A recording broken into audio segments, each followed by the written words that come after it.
விசிக துணை பொதுச் செயலாளரும் நீலகிரி எம்பியுமான ராசா சமீபத்தில் விசிக குறித்து காட்டமாக விமர்சித்திருந்தார். இந்த விமர்சனம் விசிக தொண்டர்களிடையே கடும் கொந்தளிப்பை ஏற்படுத்தியது. ராசாவின் பதிவை கண்டித்து பெரம்பலூர் மாவட்டம் குன்னம் கிராமத்தில் விசிக சார்பில் கண்டன ஆர்ப்பாட்டம் நடத்த போலீசாரிடம் அனுமதி கோரினர்.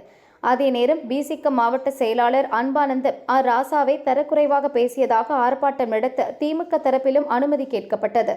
ஒரே இடத்தில் ஒரே நேரத்தில் இரு கட்சிகளும் ஆர்ப்பாட்டம் நடத்த கேட்டதால் போலீசார் அனுமதி மறுத்திருந்தனர். போலீசாரின் தடையை மீறி இன்று குன்னம் பஸ் ஸ்டாண்ட் அருகே விசிக மற்றும் திமுக தொண்டர்கள் பெருமளவில் திரண்டனர். ஆரம்பத்தில் இரு தரப்பினரும் கோஷங்கள் எழுப்பி கடுமையான வாக்குவாதம் ஏற்பட்டது.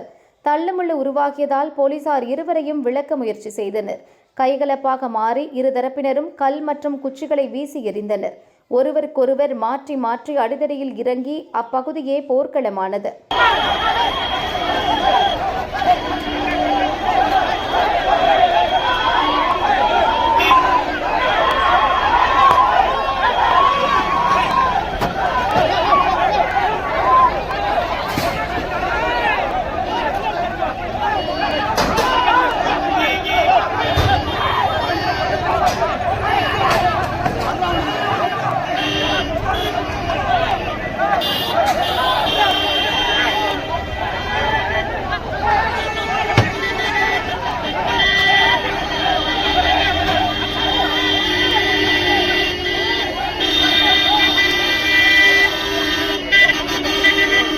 அரை மணி நேரம் நடந்த இந்த சண்டையில் மக்கள் மற்றும் வியாபாரிகள் நாலாபுரமும் சிதறி ஓடினர்.